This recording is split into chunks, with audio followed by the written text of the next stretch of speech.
Selamat pagi Indonesia. Anda menyaksikan seputar Bali terkini pukul 9 WITA bersama saya Agus Jagatraya. Banyaknya tempat usaha, toko atau ruko di Kota Denpasar yang tidak memiliki pohon perindang disayangkan Dinas Kebersihan dan Pertamanan Kota Denpasar. Sebagai bentuk ikut mendukung Denpasar Kota Berseri, pelaku usaha diharapkan ikut menciptakan ruang terbuka hijau.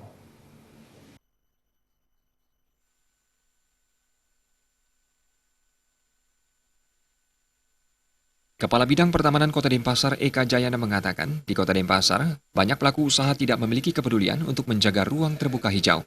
Toko-toko milik warga hingga ruko-ruko yang disewakan banyak tidak dilengkapi dengan pohon perindang. Pihaknya menyadari, semestinya fungsi bangunan baik toko maupun ruko dalam mengurus perizinan harus melengkapi persyaratan untuk ruang terbuka hijau. Menyikapi kondisi ini, masyarakat secara umum dihimbau untuk meningkatkan kesadaran dalam menjaga Kota Denpasar tetap berseri, bersih, sehat, rindang, dan indah.